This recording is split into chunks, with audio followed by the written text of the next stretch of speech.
Good evening, and welcome to Making Michigan, the Bentley Historical Library's series on the history of the University of Michigan. I'm Andrew Rutledge, Bentley historian and research associate, and I'm pleased to welcome you all tonight to the historic Judy and Stanley Frankel Detroit Observatory, a division of the Bentley. I also want to welcome our online audience on YouTube. Thank you all for joining us on this really beautiful fall evening.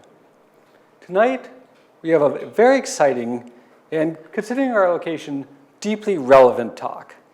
The Detroit Observatory was built in the 1850s with the goal of launching the University of Michigan to the forefront of astronomical and scientific research.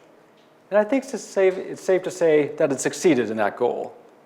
But it was also a place for education, initially solely of university students, but also, as this new exhibit shows, at times the general public. And today, its purpose is exclusively one of education, sharing the history of the university and of astronomy.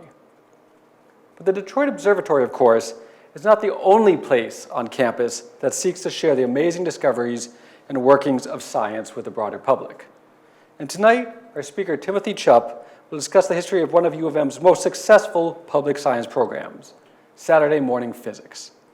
For 30 years, this program has hosted monthly sessions exploring the hundreds, if not thousands of ways physics impacts all of our lives every single day. With speakers drawn from multiple departments across U of M, it has also demonstrated that while science is a human endeavor, and thus as prone to error as anything else we humans do, there's nothing that should ultimately be trusted more. For in the end, nature always tells the truth. Plus, I'm going to say, I think live physics experiments are always super exciting and fun to watch. Now, our speaker tonight, Timothy Chupp, is professor of physics and biomedical engineering at the University of Michigan. After earning his PhD at the University of Washington, he began a research career focusing on particle physics. Most recently, his team has helped develop a new technology to assist MRI machines in measuring blood flow in the human brain. A fellow of the American Association for the Advancement of Science, he is also devoted to public outreach and popular science, and has helped organize Saturday Morning Physics since its founding in 1995. Please join me in welcoming Professor Chupp. Sorry. Thank you so much, Andrew. That was a lovely introduction. It's really an honor to be here and to be the one to review the history, 30 years of the history of this amazing program here at the University of Michigan. In the physics department, as I will relate, sometimes I think it should be named Saturday Morning Not Just Physics, and we'll show you why.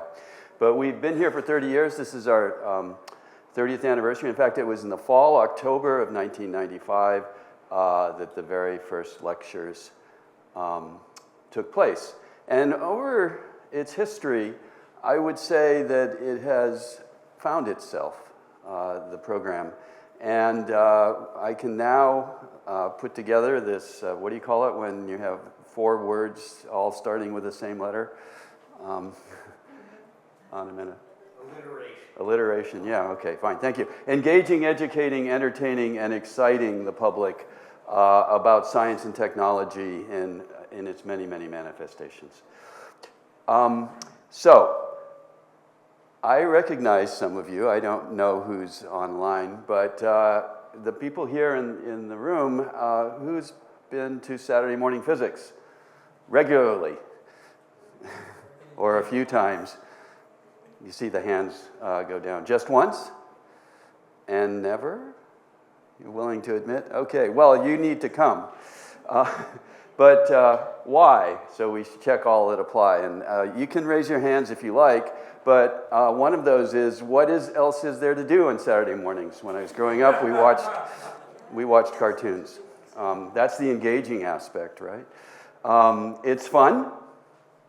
It is fun and entertaining.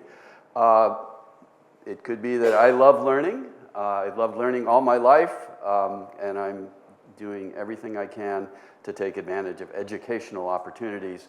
And also, we do demos at Saturday Morning Physics. I'll show you a few of them here today. And many people think they're exciting or intriguing or surprising. and educational. So I guess I should tell you who I am. I have been calling myself different things. And one thing I didn't learn how to do really, really well was spell. So you can point those out to me. Take notes, please, and then afterwards let me know. So I am a physicist, and I now call myself a quantum engineer because it's exceptionally important to understand how we are exploiting the quantum nature to do what we do in many, many different ways in science and technology. What we do is we measure the magnetic and electric properties of particles. The particular particles are called neutrons. You may have heard of those. And muons, which maybe are a bit more exotic, but they're everywhere. And we use quantum sensors that are based on quantum properties and quantum energy levels to help us make these measurements.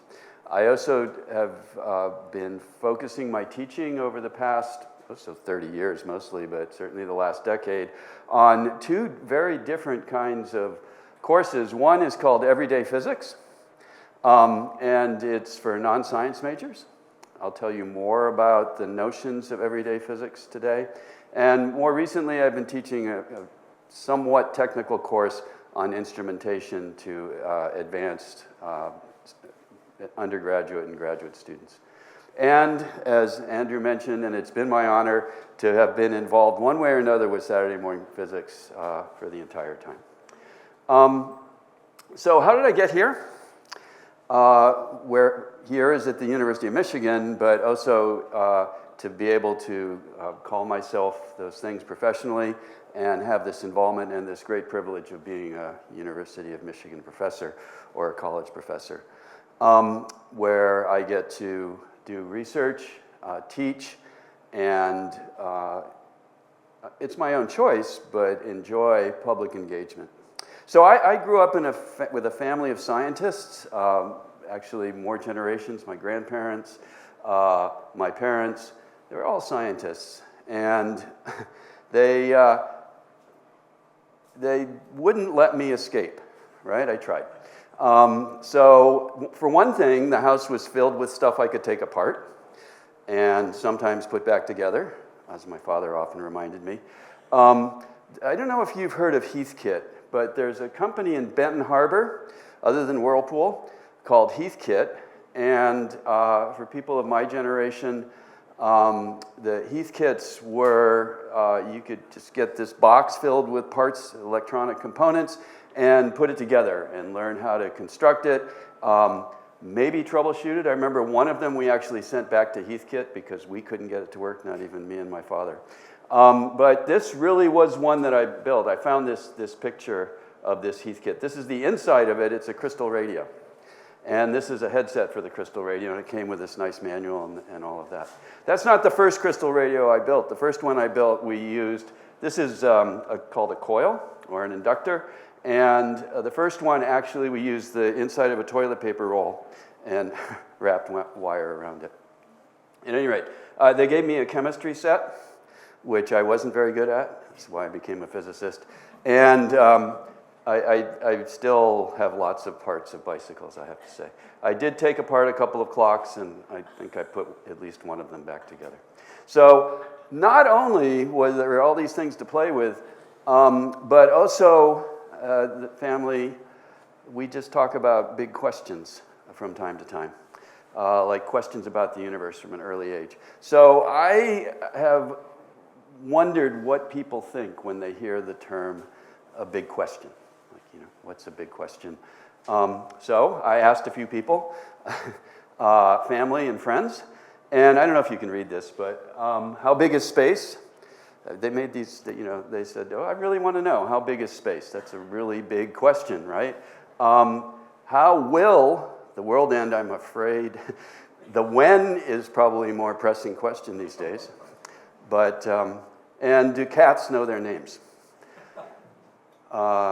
It's a daughter of a friend of mine. So those are examples of really big questions. My big questions are, what are the smallest pieces of matter and how do they fit together? So that's what particle physics is in a sense.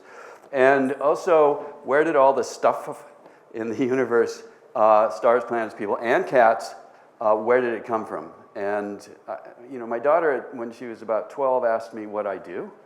And after about 20 minutes of me trying to explain, she interrupted and said, "Oh, so you're trying to find the origin of matter." As simple as that. Eloquent.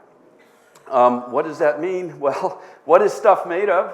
I like this example, and I've used it with audiences at all levels. It's a tunable example. So any other particle physicists out there want to kind of explain, or not necessarily just particle physicists, right? What's a rock made of?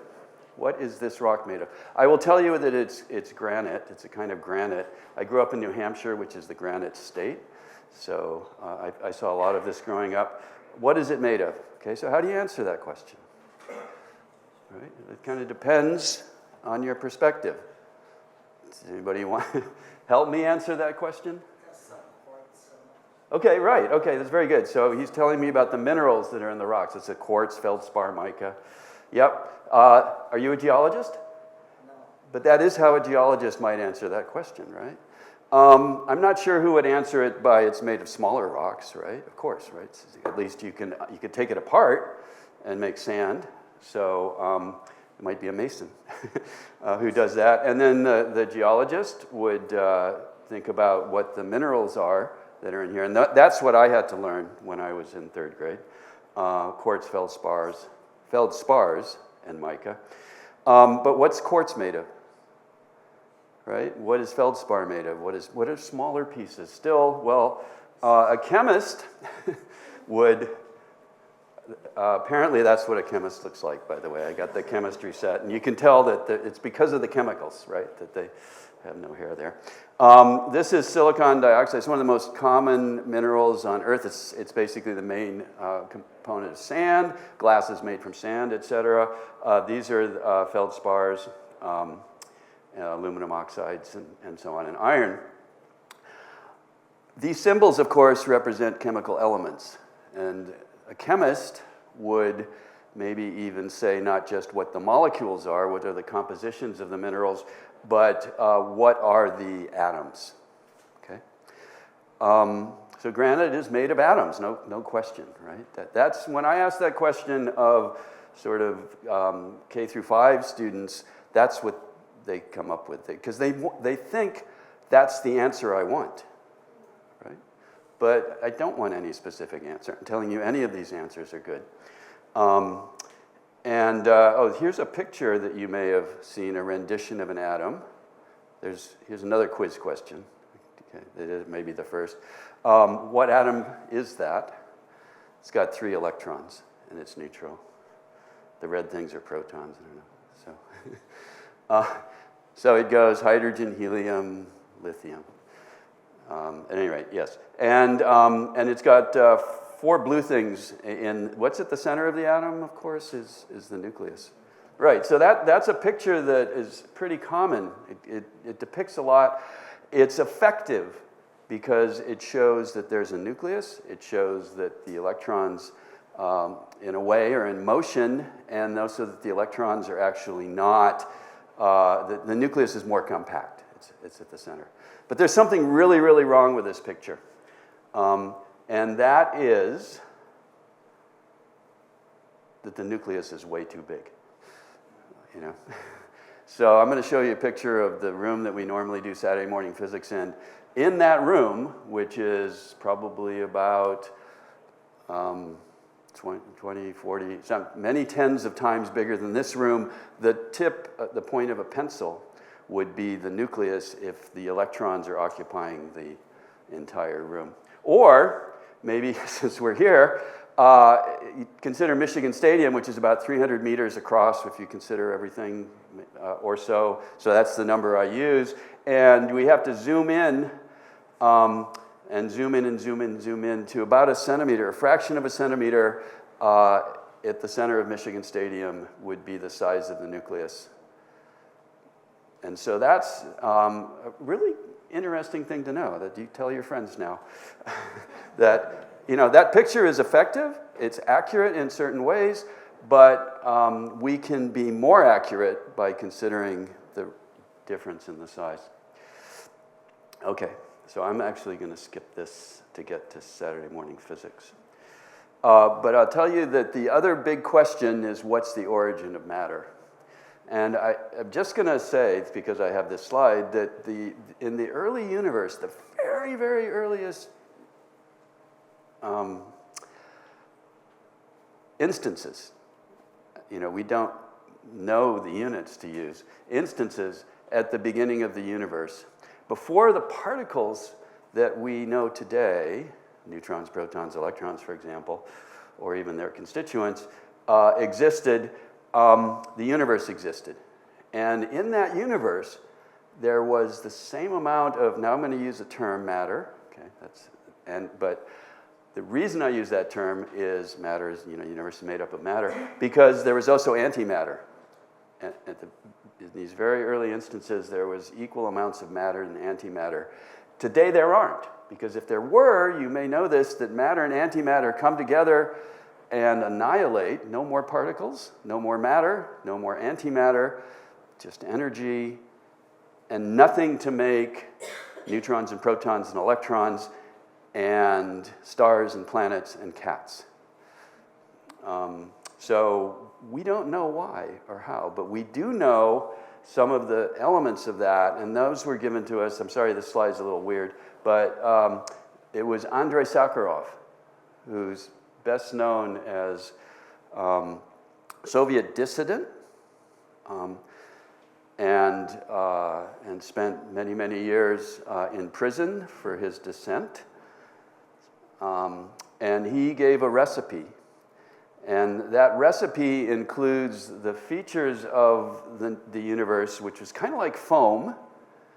But you think about foam, and foam is made up of bubbles.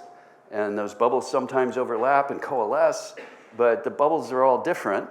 That's why the foam is white, by the way. So the bubbles are all different sizes, like on a bubbly drink, right? Like a carbonated beverage or something like that, at least whitish. And then when they come together, and at some point there's something that we in physics and science call a phase transition. It's not unlike sugar crystallizing in a solution, or if you're trying to, the caramel is too hot and it crystallizes. That's a phase transition. It changes from a liquid into a solid. And when that happens, things get frozen in, the differences get frozen in, and if that difference is spontaneously more matter than antimatter, then that can explain it.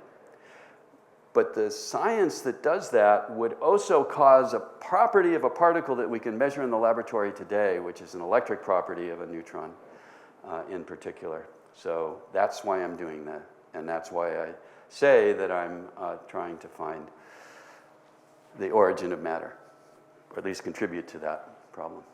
So back to making Saturday morning physics, 1995. Dan Amadei, who's a professor in the department now, was an assistant professor. He had just arrived after spending his postdoctoral research years at Fermilab. Fermilab is a laboratory outside of Chicago, which was the premier in the world particle physics laboratory. This is a above ground service to below ground tunnel that's on the order of a mile across, and protons go through one, and then there's another one over here, and antimatter, the antimatter partner called antiprotons go through, and they collide. So this device is called a collider. And when these protons and antiprotons come together, they have sufficient energy to produce many other particles, which then are studied. And there were many discoveries done there. And one of the great leaders of the lab, not the first leader, Robert Wilson, but Leon Lederman, a Nobel Prize winner, and also an author and a man with a tremendous sense of humor who could tell jokes, But the only jokes I remember he told, I can't tell you, I'm afraid. But I've been practicing one, but I just realized I couldn't tell it here. And he wrote, just to give you a sense of Leon Letterman, he wrote a book called The God Particle, just to describe the fact that there was this one thing, you may have heard of it, called the Higgs boson, which was subsequently discovered not at Fermilab, but in Switzerland at CERN, the actual physical particle. But it had been sought, and its role in explaining how the smallest pieces of matter that we know about fit together, it's been so essential for decades. So he wrote this book called The God Particle, and then it was discovered in 2012, and then he wrote, like, what comes next now that we've got this all figured out. I love this. If the universe is the answer, what is the question? So think about that. So Leon Letterman started a program at Fermilab called Saturday Morning Physics. And if you Google Saturday Morning Physics, you'll find that there are several other places, South Carolina, I think, Florida, use that term as well. We have the website name, SaturdayMorningPhysics.org, so we got there first, I guess. But at any rate, when Dan came here from Fermilab, where postdocs would give lectures and lead tours and so on at Fermilab in a program called Saturday Morning Physics, that it was like, what are we going to do Saturday morning, say all the high school students in Chicago? Well, let's go to Fermilab to Saturday Morning Physics. So Dan talked to our faculty about different ideas and different motivations. And one of the motivations was to give postdocs the opportunity to learn how to engage the public, give lectures, and talk about their research. So, and it was very ambitious. 3 lectures, which can take weeks, months even, to prepare in a way that can be suitable for a public engagement audience. And he also thought they should be on football Saturdays because, you know, people would be in town. He didn't think about parking, but that's actually been the most difficult thing about Saturday Morning Physics, believe it or not. It's a terrible thing about life that, you know, it's all about parking.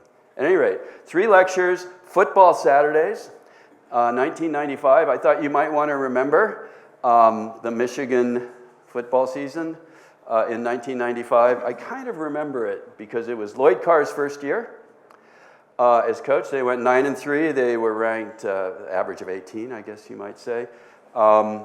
This is the coaches poll, which used to be the in USA Today. So Ohio State, they won. And the MVP, who still holds the Michigan rushing record, was Tim Biadabattuka. Practiced that as well. 18 yards. He was, I think, born in Zaire, actually. And it's really important to say that the University of Michigan president was James Duderstadt, who died last year, and did great things. In particular, not in particular, but he was a physicist and a member of the American Physical Society, and here in the nuclear engineering department, dean of engineering, provost, and then president. And had a lot to do with some of the luster of the physics department through the 90s and 2000. The first of these was by Dr. Robert Welsh, who was a member of my laboratory. Andrew mentioned this medical imaging. It's actually not very recent. But Robert talked about this, and he's now a professor of radiology at the University of North Dakota, so this was good for his career after all. This is what we were doing at the time, and we were doing it in a building that right across here that no longer exists, Kresge 3, with Scott Swanson, a graduate student, Matthew Rose, and Bernie Agronoff was a great member of the University of Michigan community for many, many years, and Robert. And so he gave 3 lectures about medical imaging and the work we were doing, where we convinced this animal, which is a rat, This is the head of the rat in sort of a normal image. I just want to point out that this is the eyes, okay, and the ears.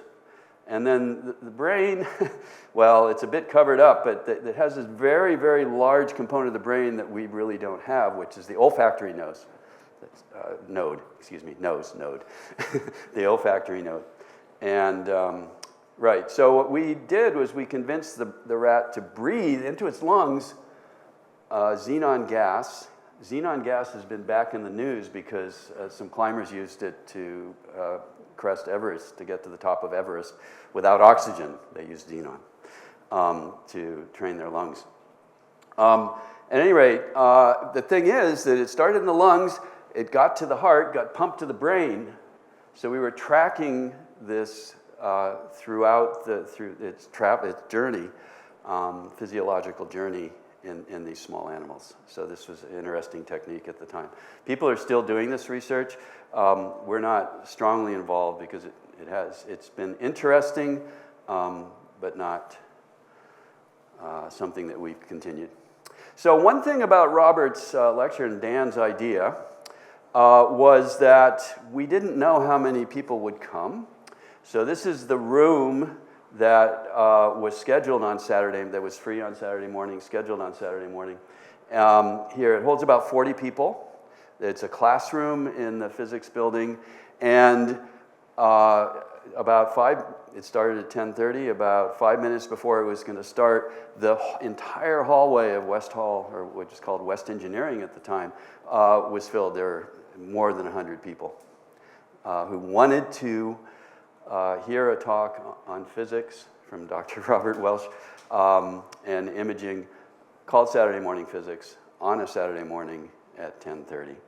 And anyone here in the room was one of those people? You were there, yeah. So we had to delay the start because we weren't going to turn away anyone, right? But across the hall is what was called the Dennison Building, now the Weiser Building, and this has been this home of Saturday Morning Physics, the main home ever since, which holds about 250 people. So that's where we spend our time now. And so that was a really remarkable thing. It was just postdocs. It was just the fall for several years, but the program evolved.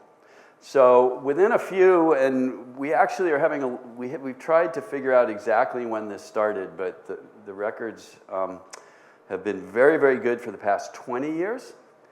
But we don't know if it was 3 or 5 years. It's a little bit vague. If it was 5 years, then I gave one of the first faculty lectures, which were in the spring term. That's kind of what I looked like back then. And I gave a series, so that was 3, called Nuclear Magnets, from atomic clocks to medical imaging. So this is medical imaging. I showed you the rat brain work, so to speak. The atomic clocks use the very best clocks available, which are atomic clocks, and they only work because they are very insensitive. This is a little hard to see, but what we're showing here along the bottom is the magnetic field. And what we're showing here are the quantum levels of, in this case, a rubidium atom, but cesium was what's used in the clocks.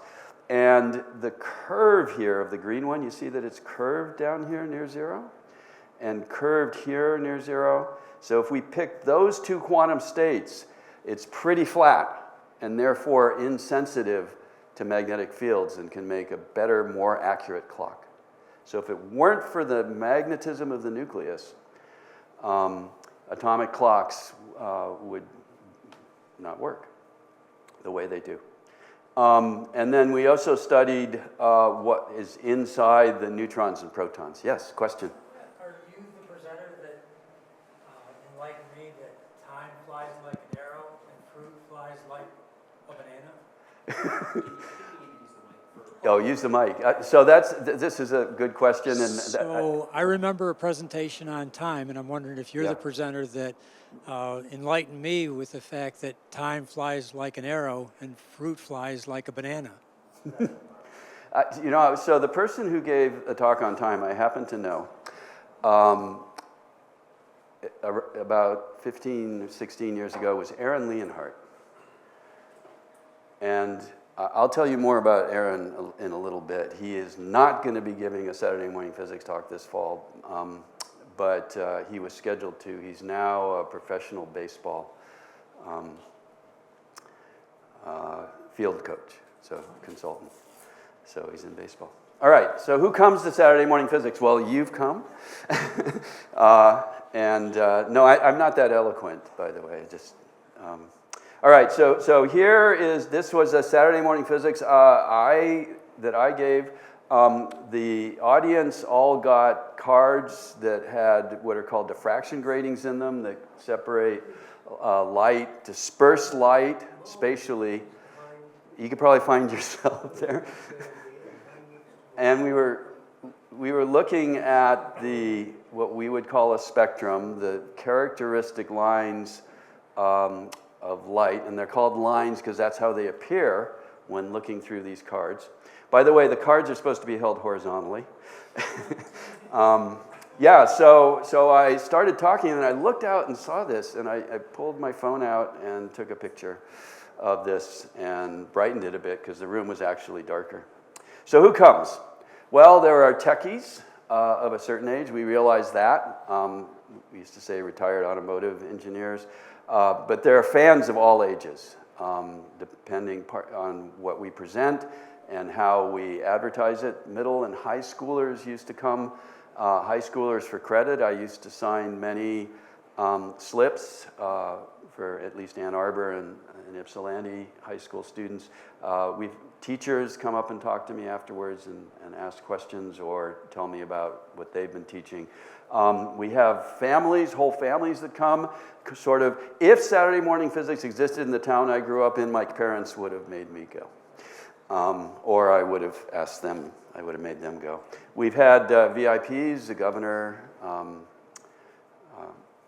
et cetera, so not to emphasize too much, but a number of important persons, the head of science at NASA, for example, and just curious people, right? It just sounds interesting. We now advertise on Michigan radio, so, and when I get up on Saturday mornings, I hear the ads, and I go, well, if I didn't have anything to do, I might go. And I do, because I have to go to Saturday morning physics. So, why? Well, the original idea was postdoc experience and engaging the public, but in particular, it had that motivation of postdoc experience. We've been showcasing for 30 years University of Michigan research across the entire campus. I'll tell you more about that. It's community engagement. We've had, related to Saturday morning physics, Detroit area science teachers come, and we've shown them some of the things that we do for continuing education. It's important now, moving on to sort of another way of thinking about the public engagement aspect of Saturday morning physics, how scientists do science, to show that to a broad audience. The everyday impact of science and technology, the relationship of science to policy and public understanding and trust in science. So those last items are extremely important. They've been important to me for a long, long time. I've tried to get our program to address them in various ways, and I want to talk a little more about that. So how do scientists do science? Okay. Remember the scientific method? Right? That's pretty straightforward, but there's some really crucial things about it. Make an observation, right? So I like to call it measuring things, but that's the way I do it. But in other sciences, observations are done in different ways. Make an observation, ask a question, form a hypothesis, which is a testable explanation for the observation. Make a prediction based on the hypothesis. That means it's testable, and then do it somehow. Right? And so there's just any number of things to which this applies, and then do it again. and again and again. It doesn't end. Science is the thing that scientists do. Scientists are human. It's a human activity, and it has human weaknesses as well.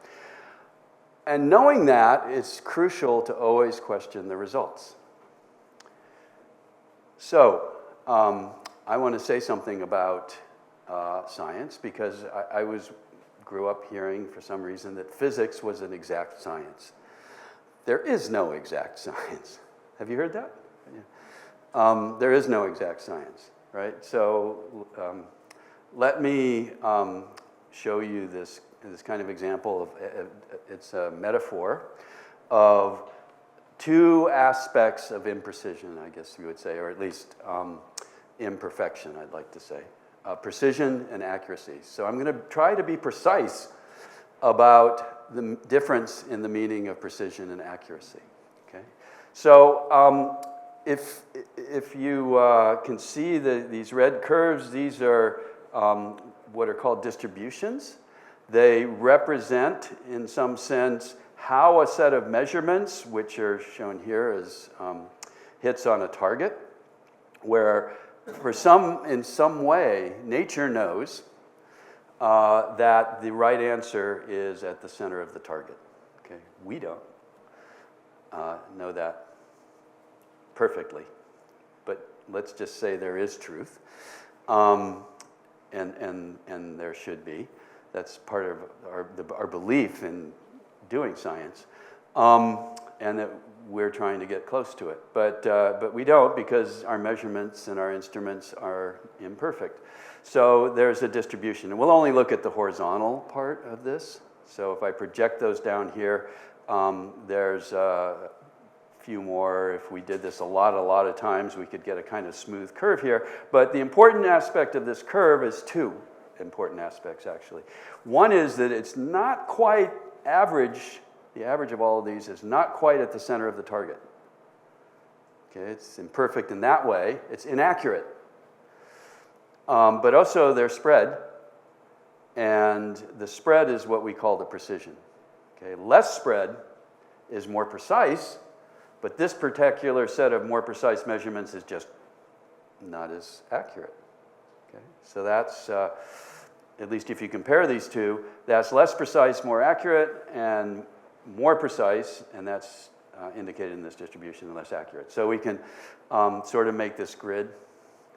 And you can think about lots of things, and you can just hold them up to this picture and be precise about the difference of precision and accuracy. So here is, what is this? Not too accurate. And this is not too precise.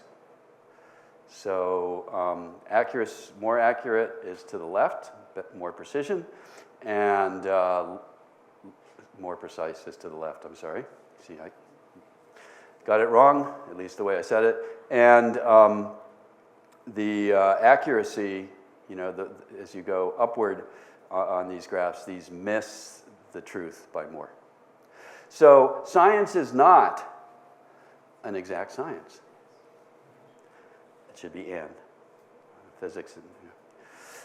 Another point to make is that physics impacts your everyday life every day.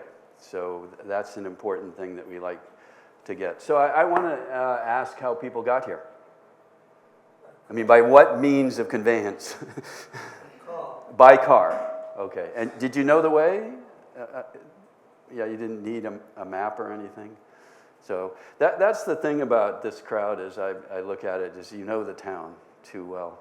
But I have been spoken to a lot of audiences where people actually had to pull out their maps, by which we mean our phones, or the nav in our car, navigation system, our car, which uses the global positioning system, which was back in the 1990s, my talk on nuclear magnets said it wouldn't be possible without nuclear magnets.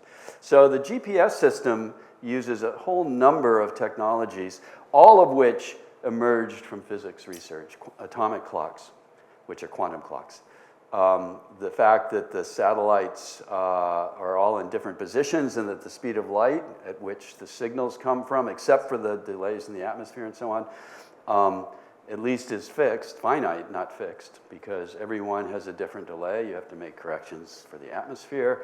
You have to make corrections for the fact that everything's in a moving frame. There are even corrections that have to be made for different altitudes. Then the cellular internet, that whole network of cell towers connected to telephone companies that are connected to the internet. Well, they're not telephones, right? Wireless companies. I don't want to name any of them. You have to get the maps, right? That's actually data, information. Magnetic sensors in your phone tell you which way's north. And then there's also the maps have corrections for which way magnetic north is relative to real north, which is what we want. So all of that is in your phone, and all of that comes from physics. Oops. Well, this says, public trust in science requires understanding science, methods, data, and uncertainty. So I'm going to move to talk about data that come from polling and two different sources. One of them is the Pew Center, which does polling and gauges public opinion. And they did a poll in October 2024. And another is from the National Science Foundation, one of the main funding sources that was established in the 1950s to see that the government ensured that science and technology, that was pre-Sputnik, but not very pre-Sputnik, came on. So what we're showing here since 1992 to 2022, so over 20 years, a good fraction of the last 30, how the public has felt that science, now the GPS system, but then there was sort of different things, and at some point, not long before 1992, there were paper maps. I still have a lot of them. Science makes our way of life change too fast. Okay, so not an insignificant number of people feel that things are going too fast, and I think maybe with AI, artificial intelligence, I can join that, at least right now. I'm not keeping up, I know that. And I think probably that's the point. Science provides more opportunities for the next generation. That's a very optimistic way of looking at science and technology, and that is, you have to ask yourself whether 80% is a good grade or not in this. And I don't know the answer to that, but I'm going to show you the data. Federal government should fund basic scientific research. Gosh, I could go faster. And that is also fairly strong. I'll just keep going through this. How often U.S. adults thought about the impact of science on their everyday lives?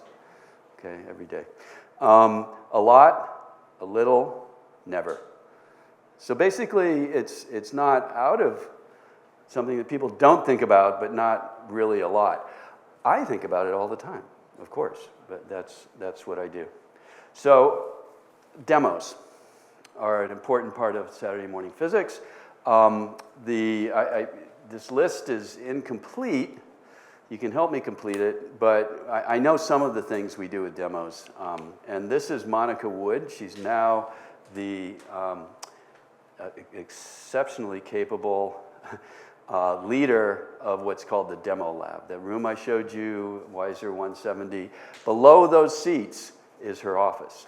And shelves and shelves of devices, and she gave me one to bring here, or two actually, to show you, so I'm going to do that quickly in a bit. Okay, so we do it to teach physics. It's engaging. I hope you'll pay attention, and we'll see often exciting and entertaining. So here's the demo. All right, so what I have here is a device which I'm going to use a number of terms to describe. First of all, it's going to be plugged in, a normal plug. Okay, so I'm plugging it into, well, if you were at home, it would be the wall, but here it's the podium. but nevertheless it fits. And that is alternating current. It's 60 cycles. We still use it a lot in our homes. It probably only matters for the dryer and the refrigerator and charging your car. Anyway, and so there's a button here. And that frequency that you hear is about 60 times per second. And what's happening is current's going back and forth, electric current. And when electric current goes through a wire, it makes a magnetic field. Here, under the tape, are a set of iron rods. And that magnetic field would rather go through the iron rods than go through the air. So it's concentrated in the iron rods. And it's stronger at the bottom and weaker at the top. And that has some really interesting consequences. This is just to make a smooth surface for reasons you'll see momentarily. So I have a ring here, okay? A ring on a string, though the string, try to protect my computer a little bit. Okay, so the thing is that it can be levitated. All right, I don't know if that's surprising or not. Woo. You know what, the thing is, I got distracted because I have a bunch, it surprised me. I have some magnets here, and they started dancing. I should show that to you. I have a way of doing that. I'm sorry, Andrew, I don't know about the timing, but, well, I'm doing great because I'm not done yet. Okay, so I'm going to show you, and you can leave anytime. I have a way of showing, can you see these little things here? I'm going to use them later, but they're magnets, and they're starting to dance. They were in a special place. 60 times a second. All right, anyway, that distracted me. So I was doing a demo. Yeah. So back to PowerPoint. Anyway, so I levitated it.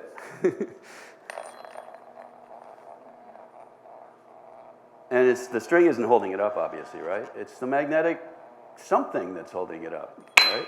What's happening, well, I'll describe it in a minute, but if I let it, instead of just fighting gravity, it is a little warm, by the way, instead of just fighting gravity, this device, I let it accelerate, that's what happened, right? and I can catch it. So that's supposed to intrigue you and surprise you, and you're going to want to know what's going on, right? What is going on? Intrigued? All right, so let me explain, okay? I told you this is a magnet, right? It's an electromagnet because it has current flowing through it. And apparently there's a repulsive force of one magnet on the ring, right? So how does a magnet repel something? That something must be a magnet. It's not a magnet now. I can also take this magnet here and trust me, it's a magnet, but it's not attracted. This is not a magnet. Okay. That magnet is attracted, right? All right. So, good thing it's a small room. It's not a magnet until I turn on the current. And then it becomes a magnet and gets repelled. I've been practicing. So what's happening is that the current's going back and forth 60 times a second. Magnetic field's stronger down here, but when the current changes, the magnetic field changes, and a changing magnetic field induces a current, which makes an electromagnet out of this. Okay? Only when it's on. And it is an electromagnet such that it's always repelled. we can call that diamagnetism. Dia is in the word diameter, which means opposite. It's the line, the secant that goes across the circle. And so it's diamagnetism. There's always this repulsion. Now, there's a few other sort of interesting things about it. There's an induced current in the ring, and that's an induced magnet. There's a lot of applications of this, a tremendous number of applications, really, really important ones like electric guitars, right? Or maglev trains. The braking of, this is a Cedar Point, one of their roller coasters at Cedar Point. If you come to Saturday Morning Physics at some point, probably if you come in December to our 30th anniversary show, we'll show you a railgun that we built that uses a magnetic field to propel a projectile. This gets warm. You can do it in a way that gets so warm that you can weld with it, which is being done here in a pipeline. Induction cooking, charging, induction charging are just some of the examples of applications of this very same principle, broad applications affecting our everyday lives.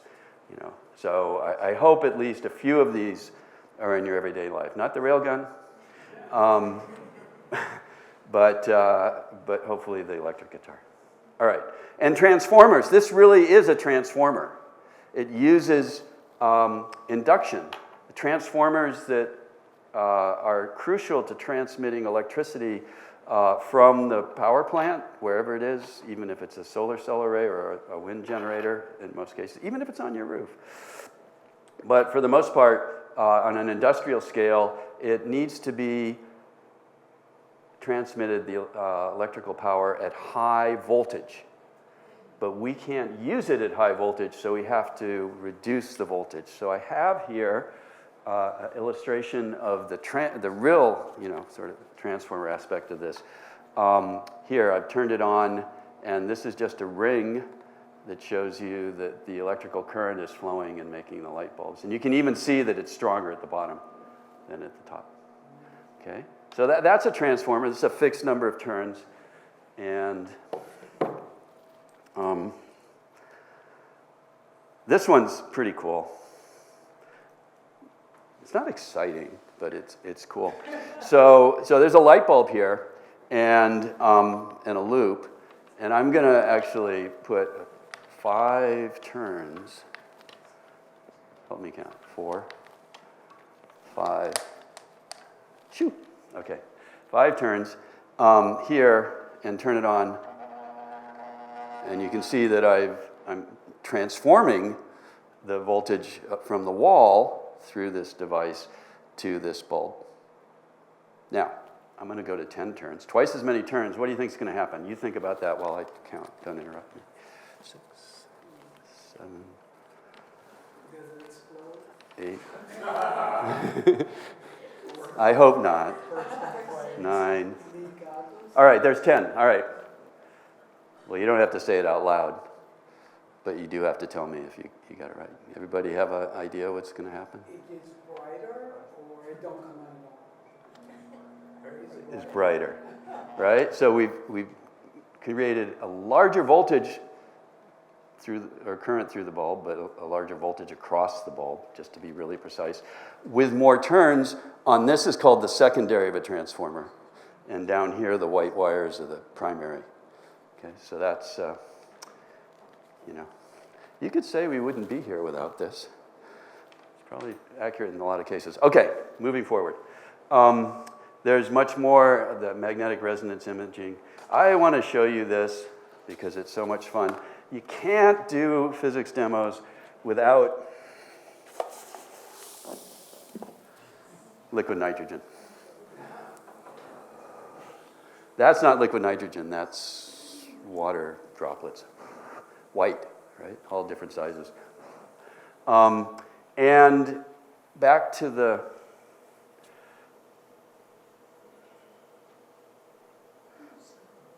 oh, hi. All right, can you see that? Yeah.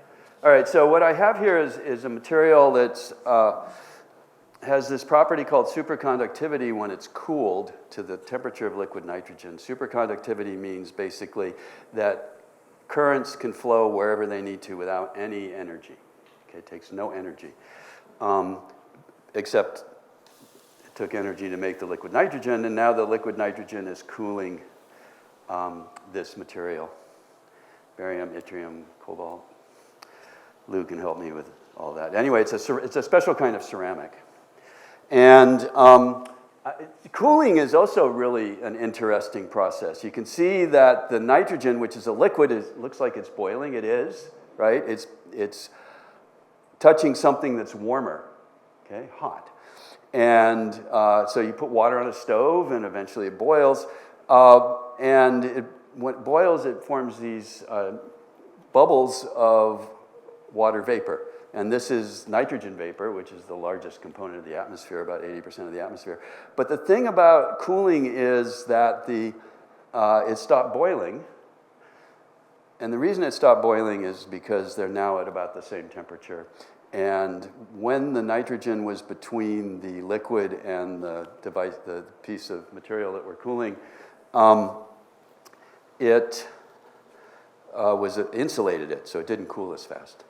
But now I know it's cold because it stopped boiling. Let's put a little more nitrogen there. And this is one of those magnets that I had. And since currents can flow in this material unimpeded, okay, supercurrents, sometimes we might call them, I have a magnet now, and I'm bringing it towards the material, and that is changing the magnetic field in the material, and currents can flow, they do. It's a little difficult to get it the first time. I don't know that I've ever gotten it the first time. There. So can you tell that it's suspended again? Yeah. So that's perfect diamagnetism. And just fun.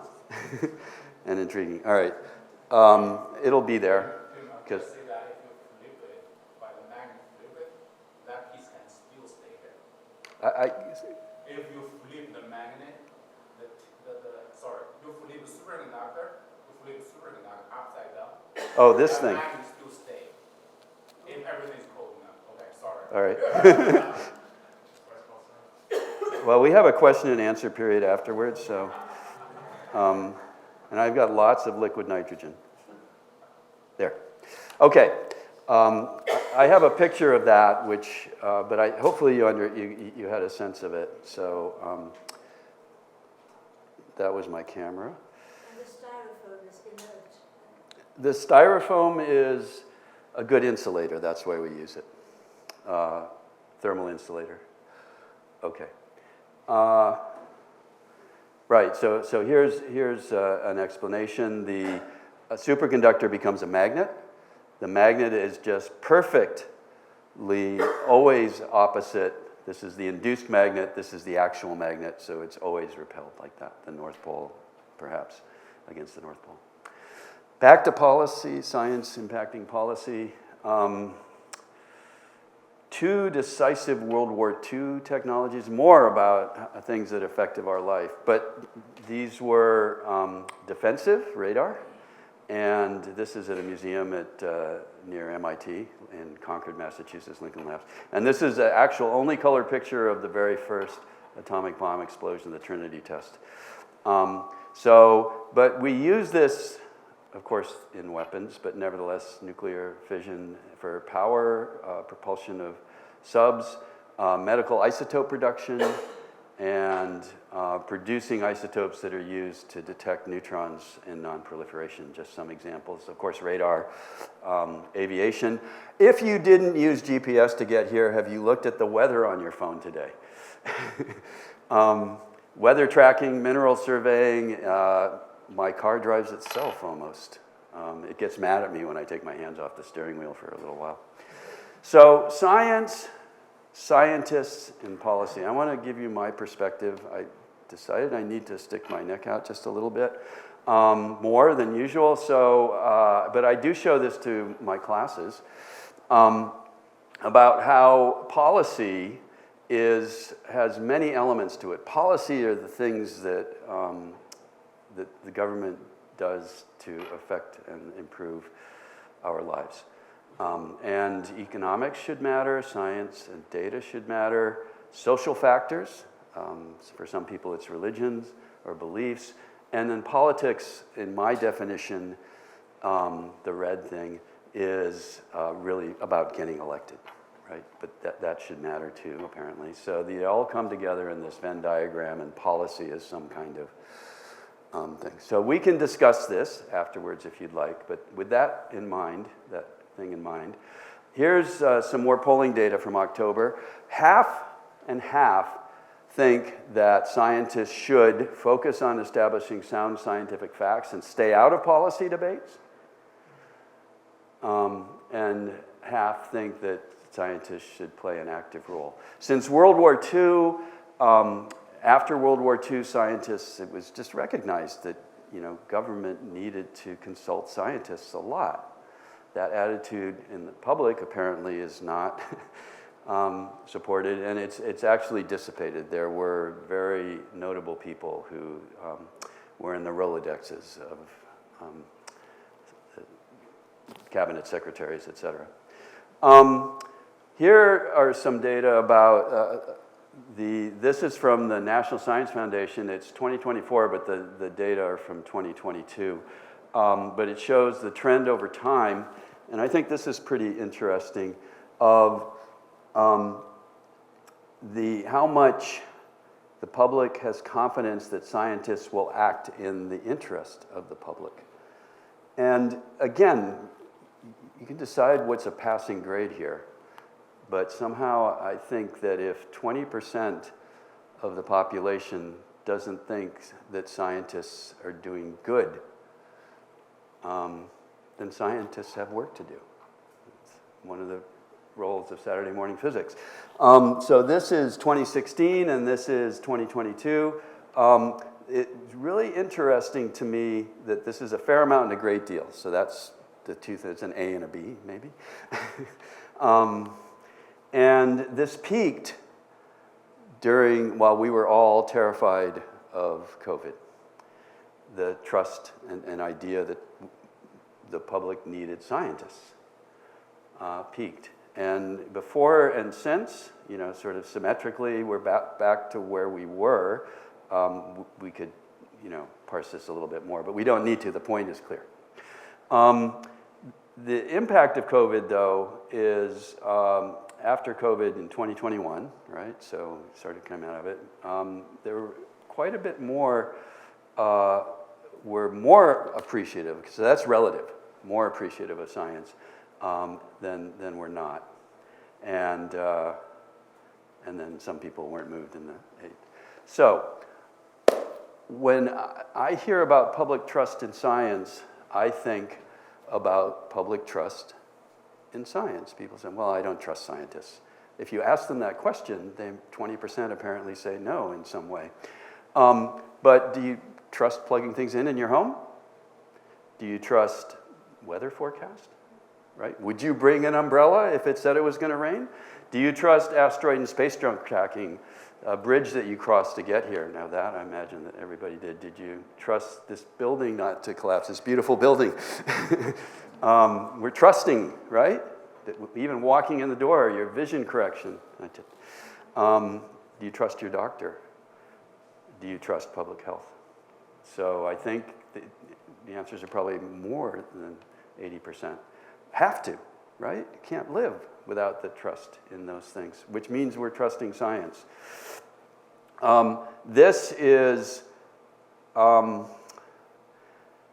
the over time, just Pew's public trust in science. Now I'm showing this because I'm going to break it down to make a point. So this is the same on the left, which is, you know, still around averaging 80, but it shouldn't ever be going down. However, among maybe the green we should look at, among people of one political party, it is notably different, right? So the general public is not where we need to look. What we need to look is in breaking it down in various ways. 90% of the radical left, if I could say, trust science, and significantly less of the not-so-left don't. And then also that other ways to look by by party identity. Particles, much easier to say. Okay, so the future, it's not bad, right? It's in 2016 and in 2024, generally the overall population, it looked the same. But I think we need to worry, right? I mean, I don't need to provide any very specific evidence of things that happened even this week, but opinions are changing fast, and they're hard to track. They're identity-driven, as we showed. Science funding is, at the best, brutally uncertain right now. People are losing their funding. People are not losing their funding, both of which are surprising. I'm sure that young people who we need to keep going in science are wondering if science and being a scientist is a viable career, much more so than certainly when I grew up, in spite of the household that I told you about that I grew up in. I realized there was this wave of COVID students, those of us who teach or maybe have kids or grandchildren, are aware that was an impact on learning and the way people are learning and the way we are teaching and how we are adjusting to this. And that's a kind of a wave that's moving through. And there will soon be a wave of people wondering about science as well. And I'm not actually, because of time, but I'd love to talk about this in the question period, the gold standard in science. So, Saturday morning physics, now I know. Can I have 5? Saturday morning physics, back to Saturday morning physics. There have been over 300 presentations. There are 281 YouTube videos. The largest one is pretty modest if you look at YouTube videos. It was Sean Carroll, who we were lucky to have give a Saturday morning physics talk because he gave another physics lecture on Friday. He has videos with millions of views, but his video with us is 129,000. So that's where we are. Until COVID, we filled that room, as I showed you, every Saturday. By the way, it costs about $4,000 a lecture, so it really is a significant thing. It's worth saying. And the largest cast and crew in this whole thing was last spring, 23 physics, astronomy, engineering undergrads and graduate students in physics and applied physics led a show called Good Vibrations, and here are their names. And I'm taking this opportunity to point out, in addition to the names of the students and their affiliations, and it was wonderful. Some of you may have been there. The feedback was tremendous. It was family friendly. Kids came down and did demos with the students. Our Monica Wood, whom I mentioned, and Nick Arnold at the time, Connor, who's just recently left and been replaced, but Carol Raybook has been... And last year, her assistant was Sarah. She has a new assistant this year. So Carol has been the anchor and the stalwart supporter and greeter, and we love her. So there have been some big changes over time. Day one was a big change, the faculty lecture series. Donuts, we went to bagels for a while, but then, that budget. Back to donuts. Special funds, we have endowed funds and gift funds. There are graduate student talks, which are really tremendous. COVID, and then our annual family-friendly events. It's not just physics, chemistry, geology, biology, biophysics, technology. We've had a talk on mRNA vaccines, science policy, nuclear proliferation, art and science, an art exhibit that was in the Natural History Museum. The artist came and gave us a Saturday morning physics talk. Now, I don't have any favorites, not even mine.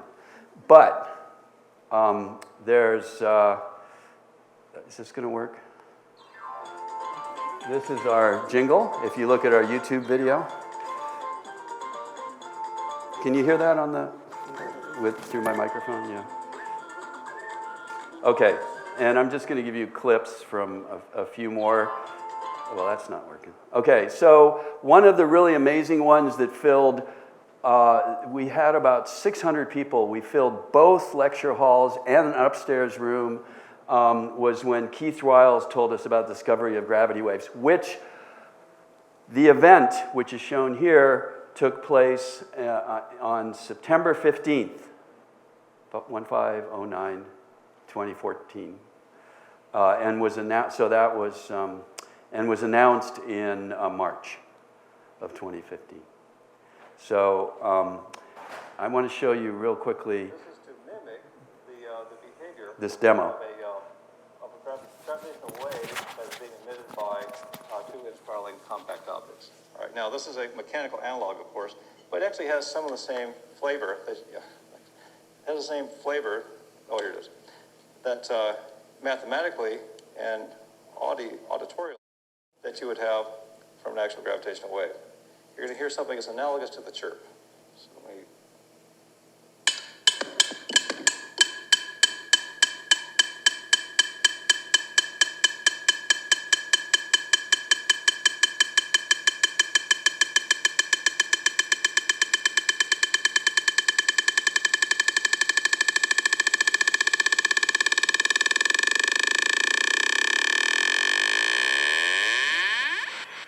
Okay.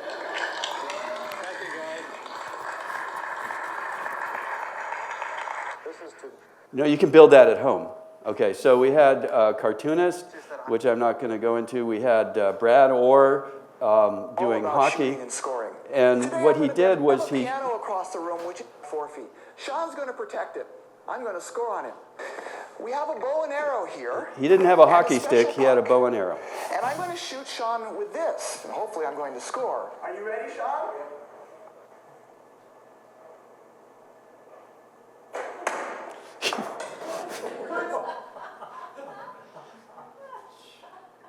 One year I was in charge and realized that a Saturday fell on a, Halloween fell on a Saturday. Saturday fell on Halloween. So we did a physics of Halloween, family friendly. You can see it on YouTube. I'm not going to do that. Josh Cassada, it's astronaut, Navy captain, and test pilot. And here he is on the space station, and here he is back on Earth. And here I am trying to interview him while he's on the space station. And maybe the most remarkable thing about that. Well, you can. Not everybody does, but you can. Sorry, I got to go to the beginning. You can. Hey, Dylan. Well, you Oh, that's the can. wrong one. Not everybody Okay. does. Sorry. I had to wait and wait because we didn't know when the link would happen. Talk about dead air.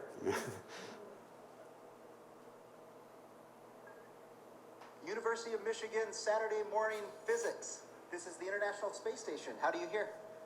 Hi, this is Tim Chupp. I was supposed to say loud and clear, but I didn't. At any rate, there were long time delays. So that was a remarkable thing too, and if you like.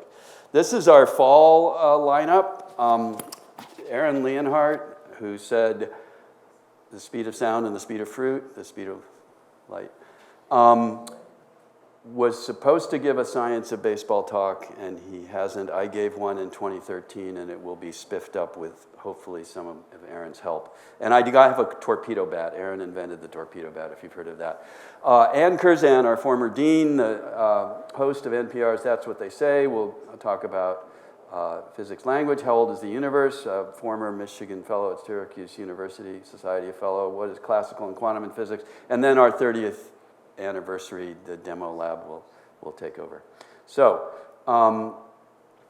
also it's 100 years since spin was invented, and we're having a special event. that I'm also helping organize on Wednesday, November 3rd. And thank you, and please come to Saturday Morning Physics. And thanks for letting me talk for so long.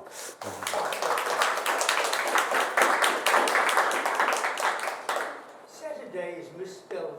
Yeah, I could believe that. Well, I have a lot of questions, but I'm only just going to ask one, and then we'll turn it over to the audience. And the question I want to ask is, well, I'm going to go with the one you sort of prompted me to ask. What do you mean by the gold standard of science?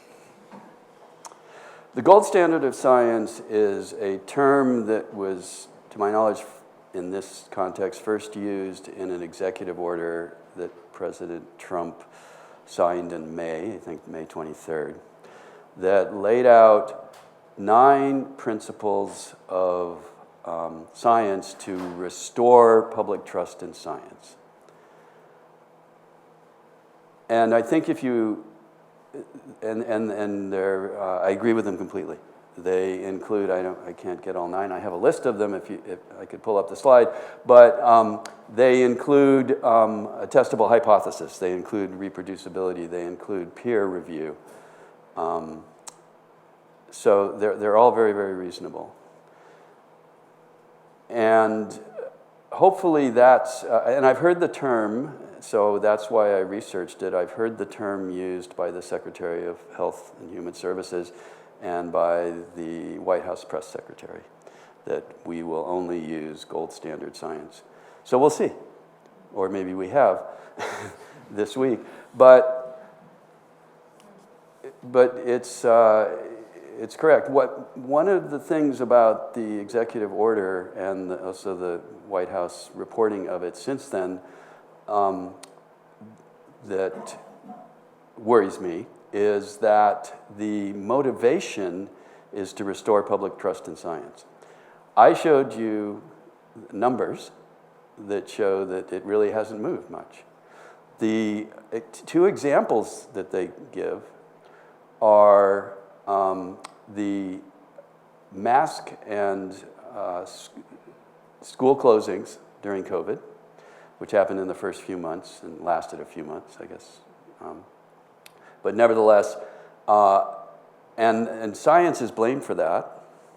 That's policy. And so that is already a concern in that. The other example, I won't get completely right, but it had to do with the impact on some fisheries due to imperfect data on species of whale. And that was the other example they used. And so that I don't have that much to say about. It could indeed be, and it's not surprising because science is not an exact science. And so counting whales, basing policy on counting whales, that is policy. And I think the scientists are responsible for the data, for interpreting the data, for making sure that if there are open questions, that that's part of the interpretation of the data. And that's certainly the way it should go. So I don't see how those 2 examples necessarily hold up to, at least the one about COVID has much to do with gold standard science. Thank you. I could be very selfish and rude, and I want to be, but as a good host, I think I'll open up to questions from either our audience right here in the observatory or through the live stream. If you have live stream questions, please just enter them in the chat. If you're here, please raise your hand and wait till Greg Parker there brings you in a microphone so everybody can hear you.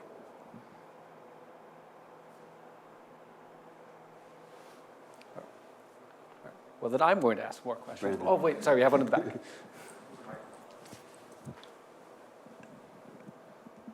It's always great hearing about the history. I think I go back maybe 20 years, so I didn't get the benefit of all 30 years of S&P. But from the years of attending, I always think about like how important the legacy is of especially physics and science of demonstrations. Because if you look at 100 years ago, 150 years ago, a scientist would make a discovery, and one of the first things they do is do a public demo.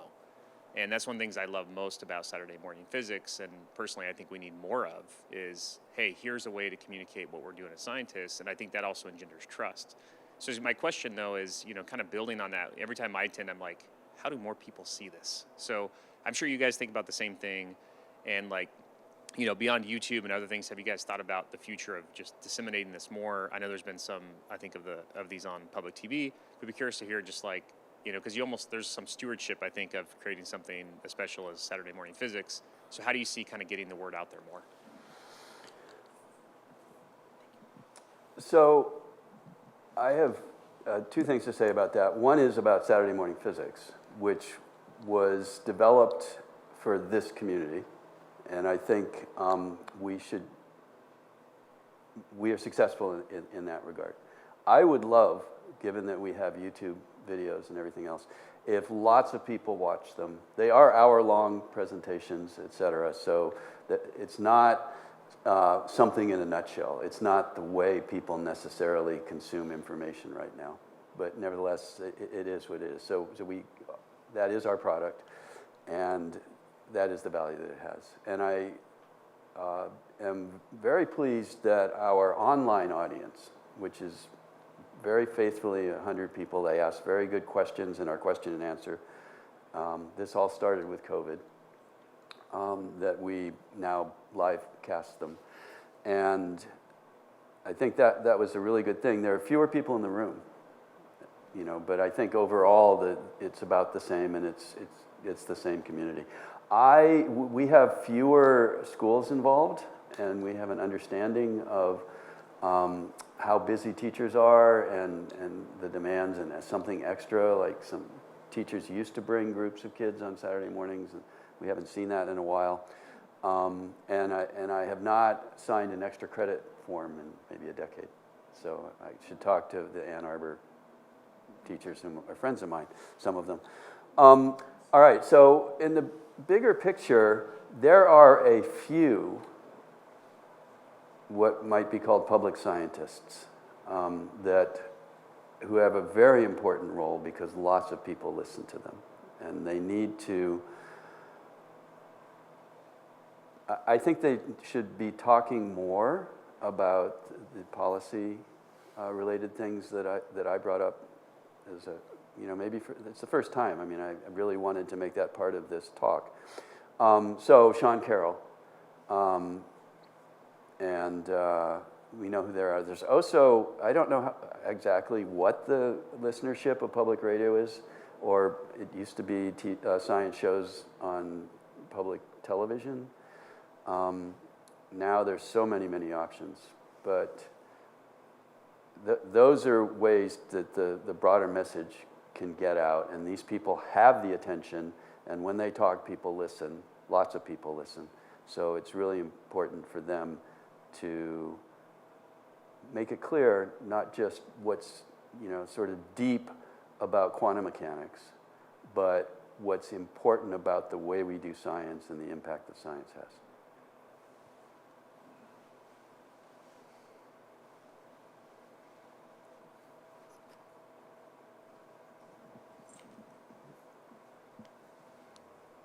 Back in 2011, Dr. Frank Shu gave a very convincing argument for thorium reactors.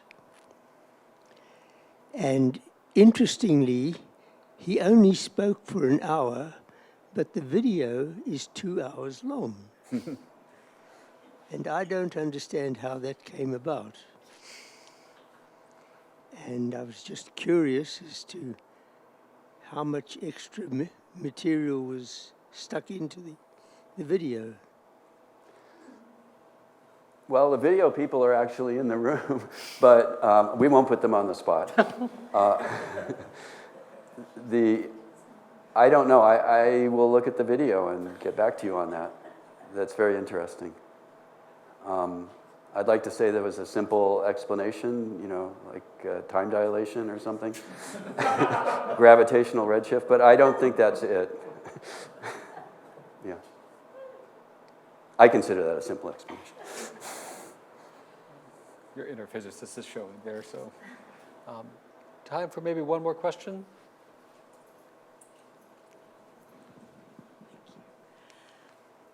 So I was wondering, building off the last couple questions ago, what do you think regular scientists, not public-facing scientists, should be doing to increase public trust in science? Do you think that's part of something that should be part of our work?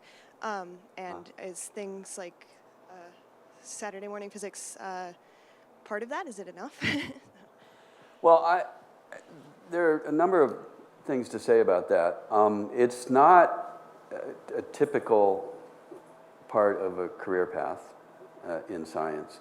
There are early career awards that the Department of Energy and the National Science Foundation, NIH, that actually have had a public engagement component as a requirement of that to encourage people to one way or another consider how to communicate more broadly and have a broader impact than just the product of research itself.